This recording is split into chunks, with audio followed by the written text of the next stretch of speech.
Et bonjour à tous, bienvenue sur l'Arcadie, c'est Shin, et aujourd'hui on se retrouve pour une gigaboîte.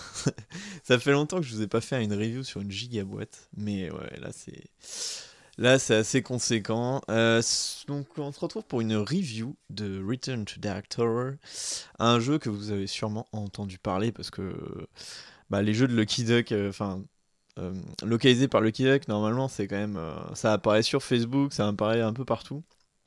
Donc vous avez dû en entendre parler et vous avez peut-être cliqué pour savoir si vous pouviez acheter le jeu avant de voir que le jeu en fait était à 150 €.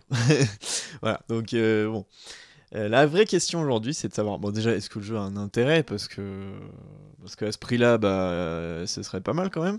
Et vous donner un petit peu mes impressions, parce que j'ai fait 2 parties, et vous dire un peu ce que je pense que le jeu va devenir dans votre ludothèque si jamais vous l'achetez. Voilà, alors Return to Dark Tower, donc une boîte quand même assez stylée, hein. Donc c'est un jeu de Tower Defense.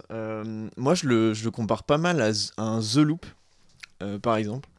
Puisqu'on est vraiment sur un système de tour centrale, hein, vraiment comme The Loop, où vous allez lâcher des choses à l'intérieur, et ces choses-là, elles vont vous donner, et ces choses-là, elles vont, on va dire, se répandre sur le plateau et détruire des zones éventuellement, ce qui va vous faire perdre la partie. Donc on est vraiment sur la même dynamique.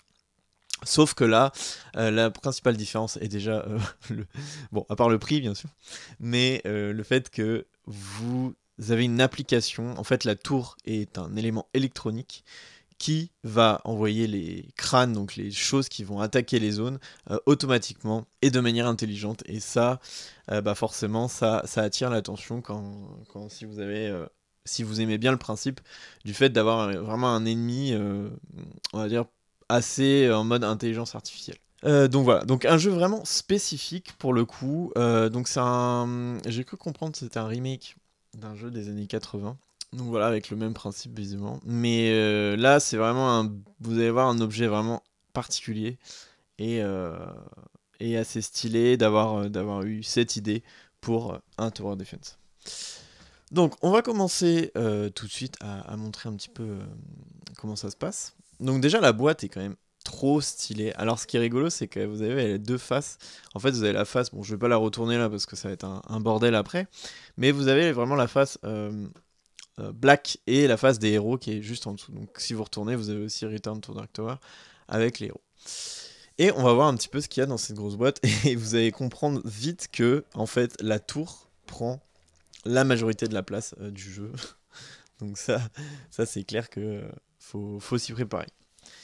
Donc ça c'est le dos de la boîte, le Kid qui aime bien faire ça. J'avais déjà vu ça sur l'Indication. Vous avez des petits, alors ça vous voyez, hein. Voilà, une page blanche, non je déconne. Vous avez des petites infos importantes, on s'en bat les couilles. De toute façon voilà, on est là pour jouer. Livre de règles. Bon, petit point livre de règles, et après je le mettrai en timecode, hein, parce que vous aimez, enfin moi j'aime bien commenter les livres de règles maintenant, parce que je trouve ça important.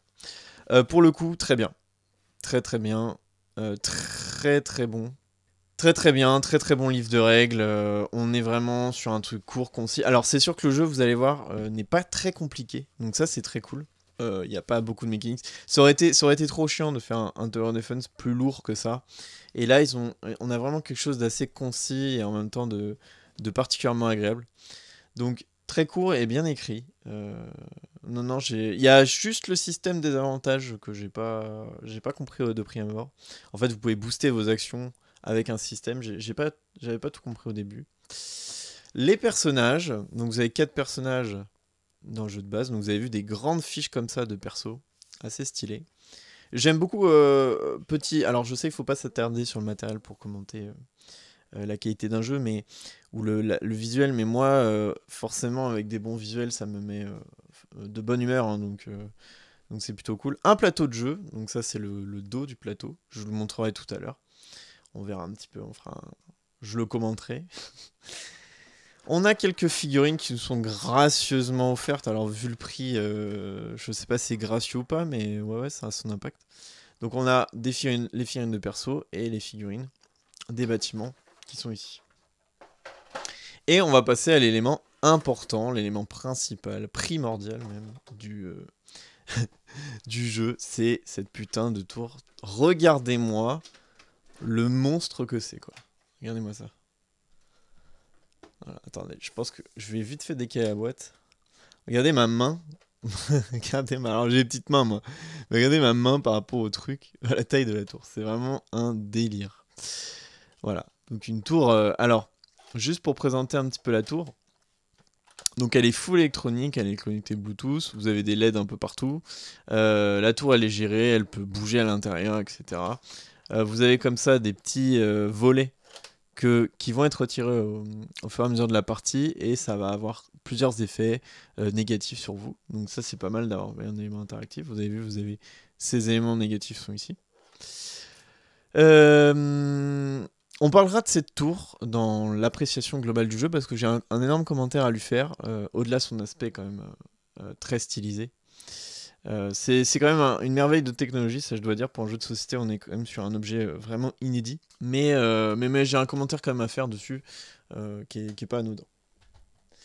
Et après, tout un tas de tokens, voilà, de cartes. Donc des tokens qui représentent les ennemis qui vont envahir vos zones. Et les petites tuiles qui serviront à booster vos persos. On a aussi des cartes dans le jeu. Voilà, des petites cartes comme ceci. Alors qui sont pas qui ont pas un grammage. Donc ils sont pas line and finish, dommage. J'aime bien moi quand les cartes sont line and finish. Je vois que c'est mon petit kink un peu superficiel de joueur de JDS. Et on a des cartes, alors toujours des illustrations assez classe, je dois dire. J'aime beaucoup. Voilà, je voulais vous montrer la DA parce que je la trouve. C'est très classe. En fait, c'est de la dark fantasy, mais ça pue le style. Même les items, ils sont quand même assez stylés, quoi. Voilà. Vraiment pas mal. Voilà, donc je vais mettre le jeu en place. Je vais pas vous montrer la partie application. Je vais la commenter bien sûr dans la vie, parce que ça c'est forcément, les jeux applications ça fait très très peur. La plupart du temps les gens se disent, ouais alors, parce que nous on aime bien avoir un jeu vraiment purement matériel, sans téléphone, sans etc. Sinon, enfin tu vois, on joue au JDS pour pas avoir justement le téléphone dans les mains. Donc voilà, faut toujours se poser la question, est-ce que vraiment l'objet est une vraie, enfin l'application est une vraie valeur ajoutée. Je vous le dirai pareil dans la vie. Voilà. Voilà. Bon alors, forcément, comment vous dire, si vous voulez un avis, enfin une partie, comment ça se passe une partie, je vous conseille d'aller voir des vidéos de partie directement, hein. Bien sûr, là on est vraiment sur une review. Je peux pas vous montrer tout le jeu, comment ça fonctionne avec l'application, etc. Je peux vous dire un petit peu. En fait, on va vraiment parler des impressions, de comment ça se passe en principe. Voilà, vous savez que moi j'essaye maintenant de plus trop perdre mon temps à parler de toutes les règles parce qu'on s'en fout en fait. Enfin, si vous aimez le principe du jeu, vous n'avez pas besoin de savoir les règles. Donc voilà. C'est vraiment plus un feeling que vous avez.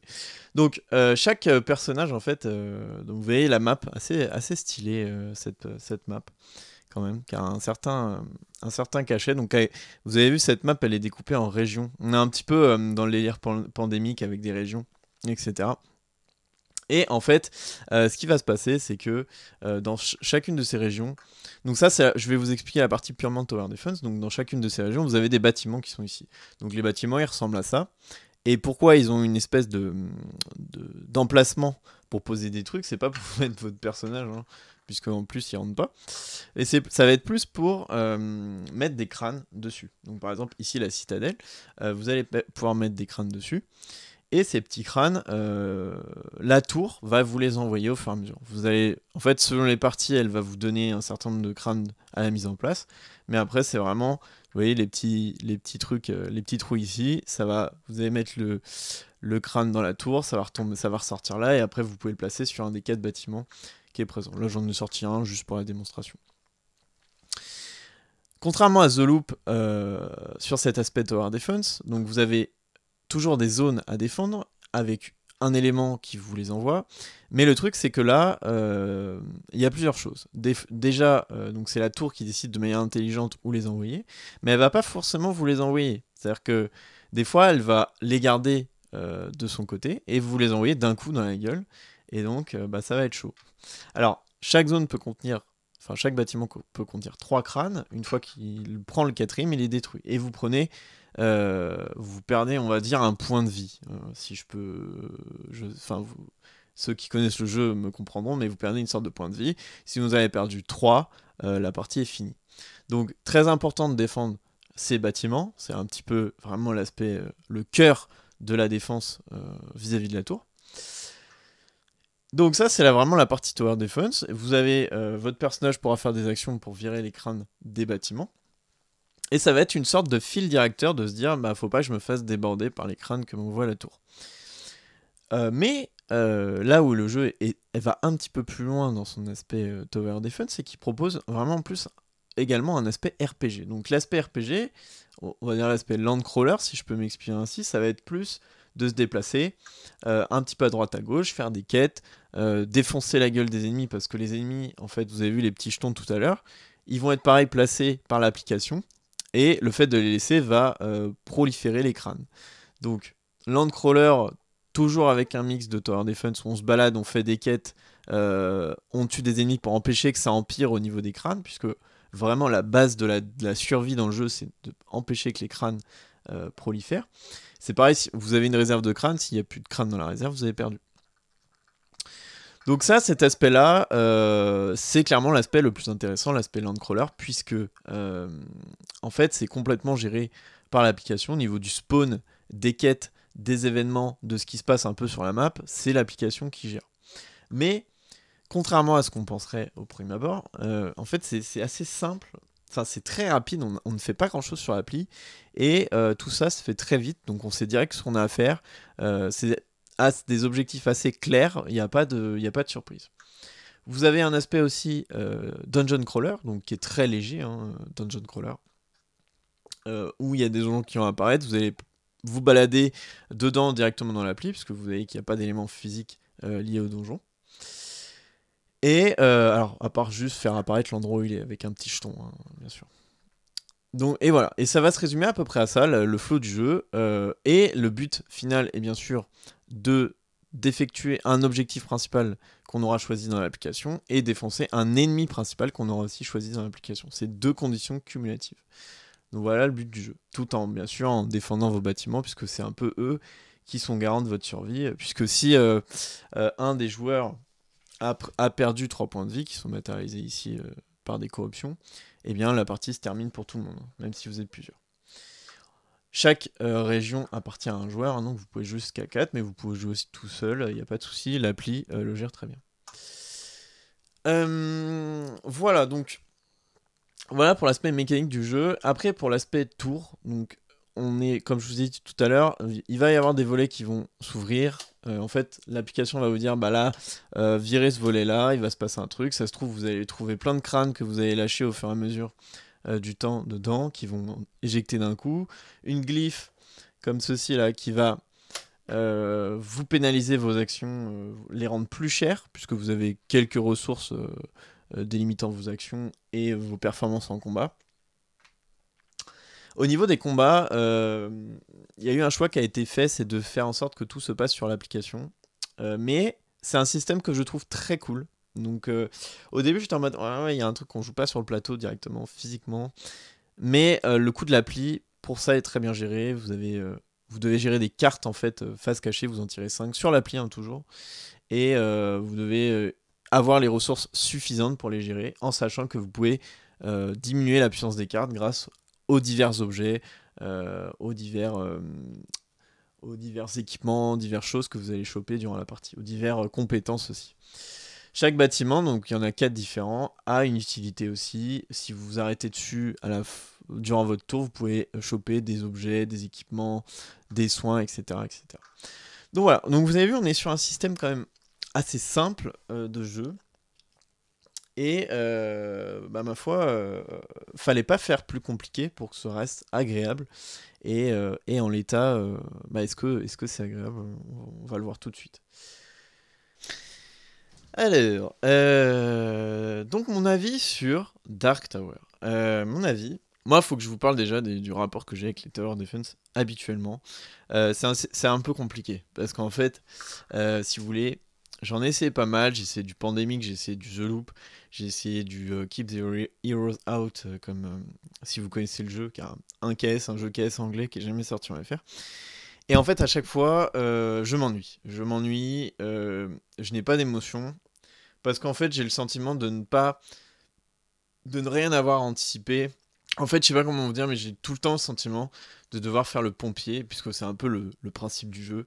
C'est vraiment plus d'être dans l'action, puisque souvent les choses sont imprévisibles, elles tombent à un endroit et tu vas les résoudre parce que t'as pas le choix, t'es obligé.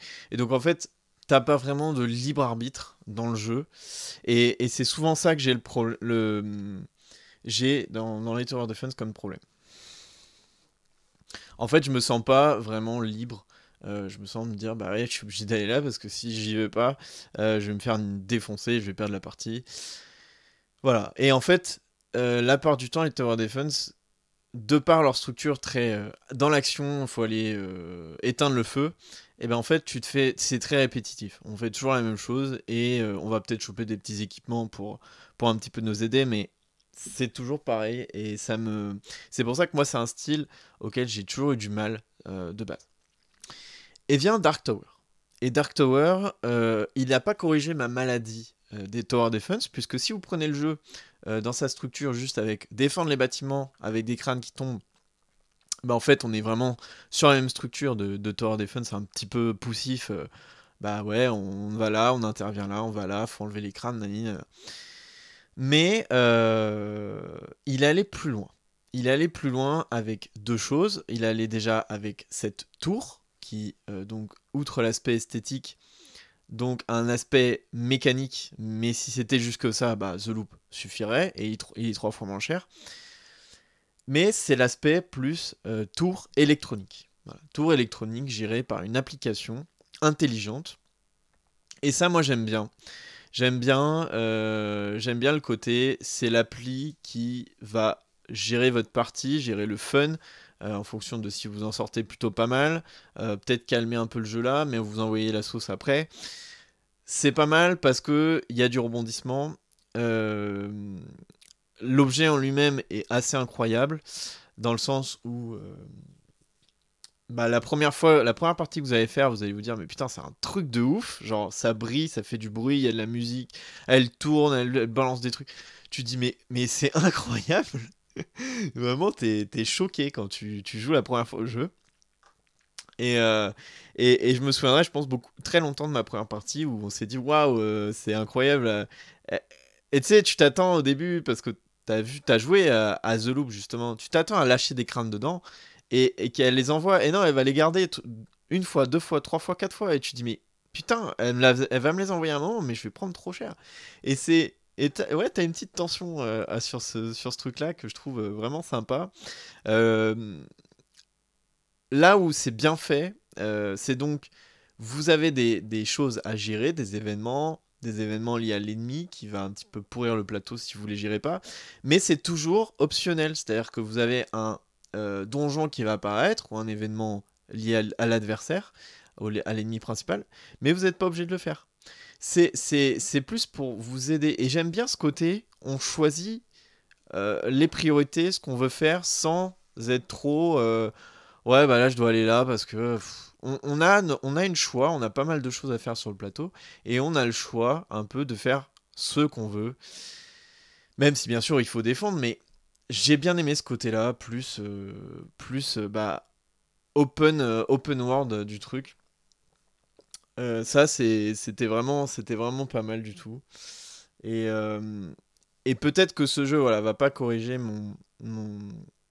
on va dire mon, parce que j'ai envie d'aimer les Tower Defense, mais à chaque fois c'est décevant. Et là, ça va. Là, ça va. Alors, évidemment, la question c'est est-ce qu'au niveau on va y jouer très souvent. Bah non, parce que ça reste vraiment bah même si l'appli elle envoie des choses très aléatoires et du coup t'as un côté très frais à chaque fois, eh bien ça reste une boucle de gameplay quand même assez simple. Et donc, bah, moi, typiquement, je pourrais pas y jouer tous les 4 matins. Par contre, j'y jouerais de temps en temps avec plaisir. Je me dirais, ah, tiens, c'est sympa, l'expérience, le côté mécanique de la tour. Voilà. Même le faire découvrir à des gens, parce que ça reste un jeu qui n'est pas très compliqué à prendre en main. Mais voilà. Je vais pas y jouer très souvent, parce que bah, ça reste quand même assez répétitif et assez simple dans son déroulement. Donc forcément, on a... en fait, dans Dark Tower, vous avez rien à travailler, si vous voulez. Vous avez rien à dire, putain, j'ai envie de relancer pour m'améliorer. Non, vous avez plus être en mode, je veux découvrir d'autres ennemis, d'autres objectifs, d'autres adversaires, mais c'est tout. Enfin, sinon, la structure du jeu, elle reste pareille. Vous avez des persos qui sont certes un petit peu différents, mais ça reste très... Ils ont tous un tronc commun qui est énorme. Donc, c'est sûr que, voilà. Vous faites une partie, si vous jouez en mode normal et que vous lancez pas le mode difficile après, vous faites une partie, vous allez pas... Ça va être un peu différent lié à l'ennemi et tout, il y a quelques particularités, mais ça va être quand même du Tower Defense où on fait le pompier. Voilà. Donc préparez-vous à ça, c'est pour ça que vous pouvez pas le spammer celui-là, à mon sens. Si vous le faites, tant mieux pour vous, mais moi en tout cas, ça n'a pas été mon cas. Alors, j'ai deux bémols, moi, que quand même, à part le fait que bien sûr, bah, en fait, c'est un jeu que vous allez sortir périodiquement. C'est déjà la tour est un objet quand même, on peut le dire, c'est un objet qui est exceptionnel. Clairement, ça fait son effet en termes ludiques. Mais cette consommation de piles, cette consommation d'énergie est quand même énorme. Et en fait, bah, déjà que le jeu est cher de base, vous allez claquer bah, pour des piles rechargeables ou j'en sais rien. Ou des piles de base si vous voulez pas vous faire chier. Mais ça va consommer, donc bah, ça, il faut y penser. Et moi, je trouve ça un peu...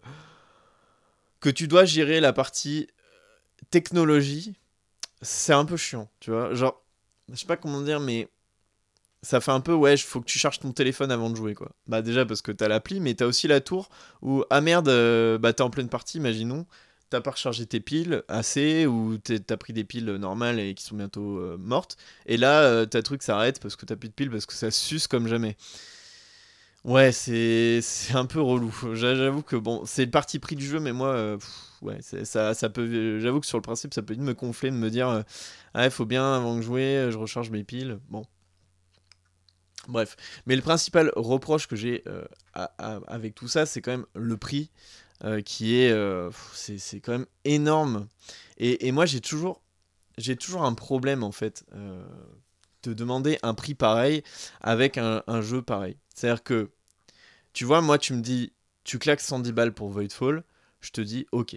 Je te dis, ok, le jeu, il y a une profondeur hallucinante. Tu peux y faire enfin, je sais pas, au niveau du design du jeu, je me sens beaucoup plus cohérent à payer 110 balles pour Voidfall. Mais 150 balles pour Dark Tower, alors certes, l'objet, il est hallucinant, mais putain, faut en vouloir, quoi. Faut vraiment en vouloir parce que bah ça va quand même prendre beaucoup de place sur votre étagère et c'est putain de cher. Genre vraiment, c'est... Enfin, faut le dire. D'habitude, le prix, je suis un peu en mode, vas-y, bas les couilles. Mais là, ouais, c'est quand même quelque chose, quoi. Donc, non, clairement un frein. Moi, je vous le dis honnêtement, je l'ai acheté, mais en vrai, je l'aurais pas acheté. Je pense que ça aurait rien changé. Donc ouais, pas sûr que cet achat, tu vois, il aurait été à 50-60 balles de moins, je t'aurais dit ouais, vas-y, banger.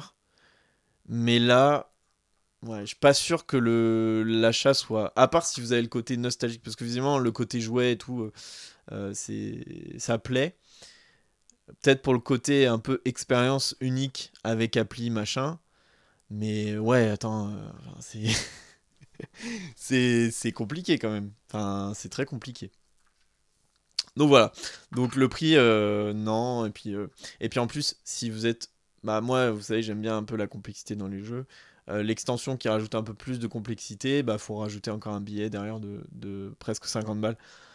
Ça fait cher le jeu, ça fait très cher le jeu, et voilà. Je suis pas sûr. Moi, pour un Tower Defense, alors certes, ce sera sûrement le seul Tower Defense que j'aurai de ma ludothèque, mais ouais, c'est vraiment parce que c'est le seul et que c'est celui qui est le plus à même de me plaire, parce que sinon j'aurais jamais dépensé ce prix-là pour un jeu de ce type avec une boucle de gameplay aussi répétitive et un intérêt global qui est assez limité pour que tu recommences pas des parties tous les jours, quoi.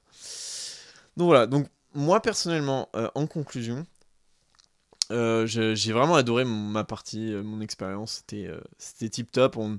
On est aux aguets sur ce que l'appli, la tour va nous préparer. Ça, c'est assez unique comme sensation que j'ai eu dans un JDS, de le côté, t'es dans l'attente, tu te dis putain, qu'est-ce qui va se passer? Oh, elle tourne, putain, qu'est-ce qu'elle va faire? Oh non, j'ai chopé un truc et tout.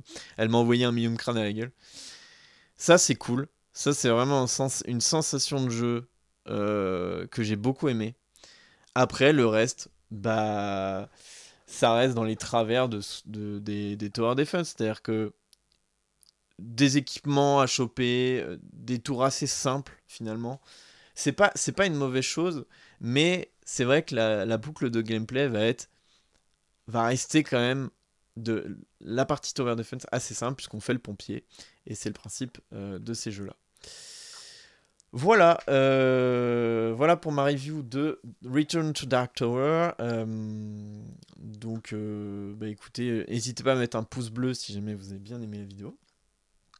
Et puis, je vous remercie d'avoir regardé jusqu'au bout. Et puis, je vous dis à la prochaine pour une nouvelle vidéo. Allez, salut!